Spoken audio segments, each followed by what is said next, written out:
Dia.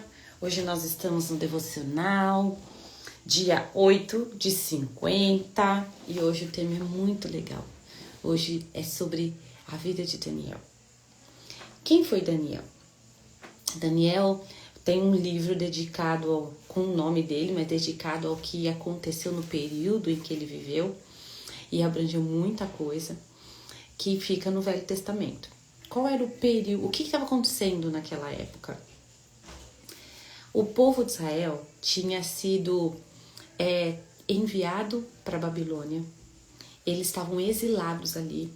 E Deus já havia dito quanto tempo eles ficariam ali. E seria 70 anos.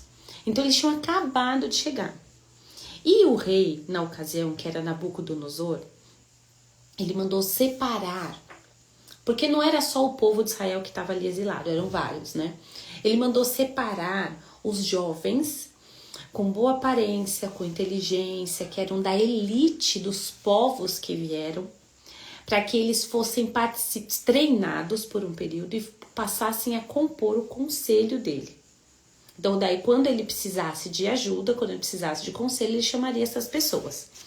E Daniel, junto com mais 3 amigos, foram participar desse processo de treinamento. Era o Daniel, o Ananias, o Misael e o Azarias. A gente acabou decorando muito o nome desses 3 rapazes em Mesaque, Sadraque e Abednego, que foram os nomes que eles receberam na Babilônia. Isso por conta de um episódio que eles viveram, que foram jogados na fornalha e Deus os salvou. Então acaba ficando na memória mais esses nomes. Então eu precisei ler aqui, gente.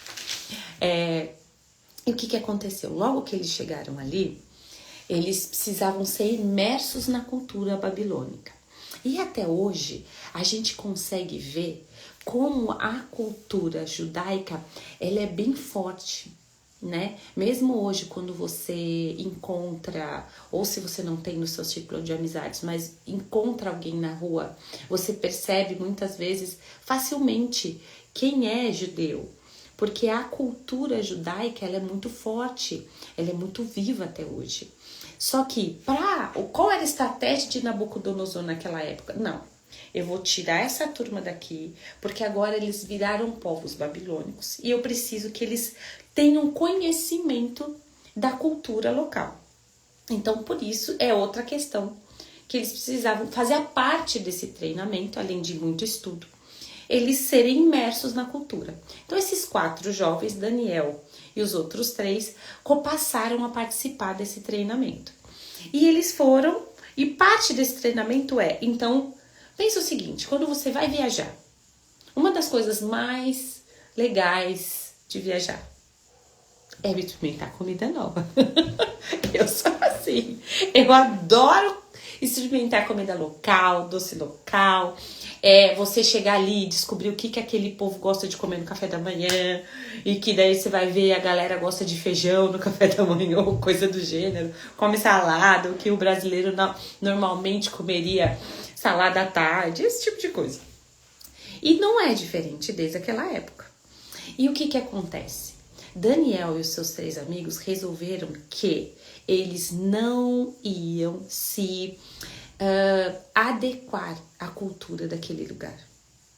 E comida, de fato, gente, é algo muito importante. Porque a comida, ela gera um consolo até quando você tá fora de casa, né? É uma coisa do ser humano se consolar na alimentação.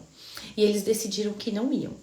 E na Bíblia fala que as refeições, eles chamam de manjares. Então, a gente deve presumir que a coisa era, maravilhosa. E o que acontece? Eles decidiram o seguinte, nós não vamos comer os manjares, que a gente chamaria dos manjares do rei. Mas Daniel, tá aqui, no versículo 8, capítulo 1. Daniel decidiu que não iria ficar impuro com a comida do rei, nem beber o vinho dele. Por isso pediu ao chefe de pessoal do palácio que o autorizasse a não comer o cardápio do rei. Pela graça de Deus, o chefe de pessoal do palácio gostou de Daniel e autorizou, mas o advertiu. Eu tenho medo do que o Senhor, meu rei, possa fazer. Foi ele quem determinou esse cardápio. E se vocês não parecerem saudáveis como os outros, vai pedir a minha cabeça. Naquela época era basicamente isso, né, gente? Você não pisou na linha, a cabeça ia embora. E Daniel falou o seguinte: faça uma experiência conosco por 10 dias. Porque o que acontece? Ele tinha uma estratégia. Ele tinha um desejo, que é: não vou comer essa turminha, não vou comer a mesma coisa. Então, o que eu faço? Eu preciso conquistar aquela pessoa que está trazendo a comida para mim. E eu preciso, no mínimo, demonstrar empatia com ela. Então, ele fala: vamos fazer um teste? 10 dias. Porque o período era longo, se não me engano, era de 2 anos, uma coisa assim. Todo o período de treinamento. Se em 10 dias eu demonstrar apatia, que eu emagreci, que eu não tô saudável, a gente resolve. A gente vai comer os manjares, lá vai comer os jantares, a comida e o cardápio que o rei determinou. E aí, assim foi. E ele falou o seguinte: faça uma experiência conosco por 10 dias, traga apenas vegetais e água. Depois nos compare com os jovens que se alimentam no cardápio do rei e tome sua decisão. O responsável por eles concordou e os alimentou com vegetais, água, durante 10 dias.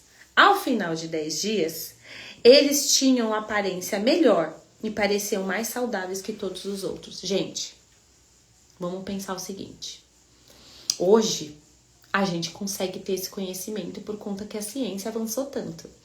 Mas pensem a turma fazendo um big de um banquete, café, almoço, jantar, sei lá quantas refeições eles faziam, o tempo inteiro com vinho, com muita carne, com muita coisa pesada.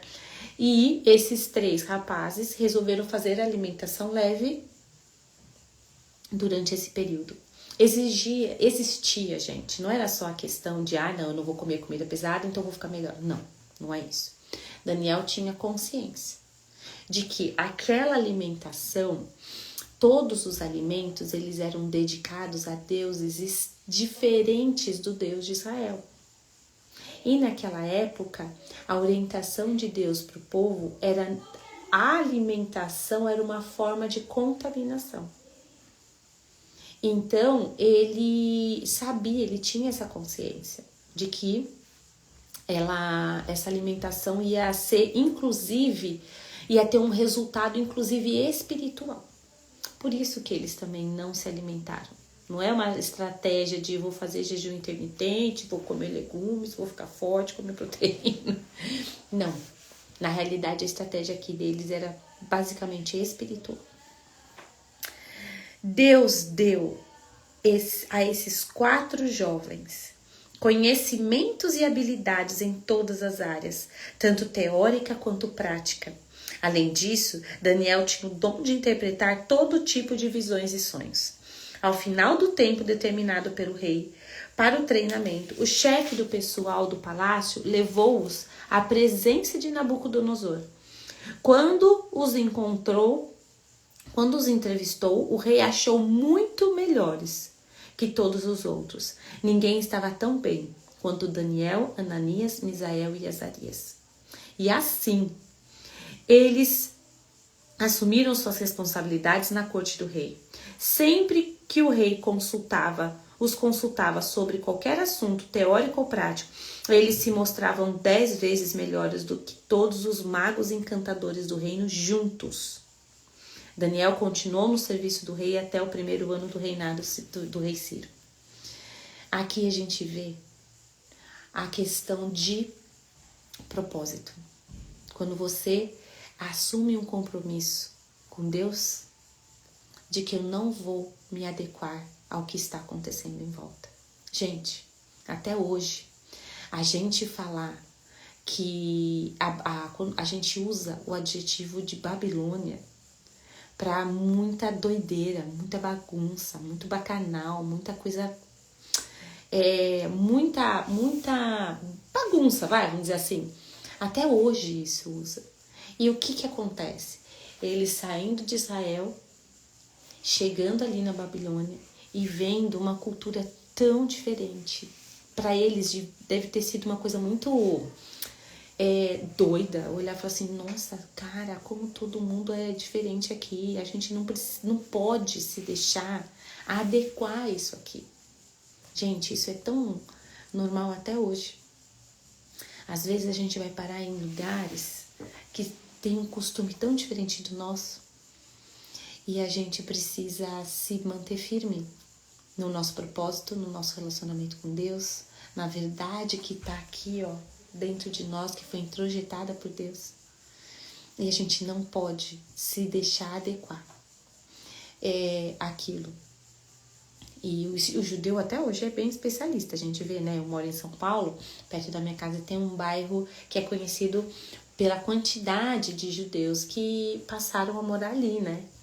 E a gente vê as sinagogas, vê o estilo de roupa, até hoje. Eles são sérios nessa questão. São comprometidos com isso. E a gente pode tomar o exemplo deles, né? Quantas vezes a gente não entra, um jovem entra na faculdade, ali a faculdade tem os costumes tão diferentes, ou você é transferido para outro lugar do seu trabalho, para morar às vezes em outro país, em outra cidade, também é tão diferente. E ali, 4 jovens se comprometeram com Deus em não se adequar ao que estava acontecendo. E eles tiveram a ajuda do Espírito Santo. Porque foi o Espírito Santo que deu a sabedoria. Aqui fala que eles receberam o dom, né? Deus deu a esses 4 jovens conhecimento e habilidades em todas as áreas, tanto teórica quanto prática. Deus supre o conhecimento que você precisa. Deus traz e supre você naquilo que você precisa. Basta você se comprometer com Ele. Basta falar assim, não, eu não vou me adequar. E o Espírito Santo, Ele vai te capacitar por meio da graça.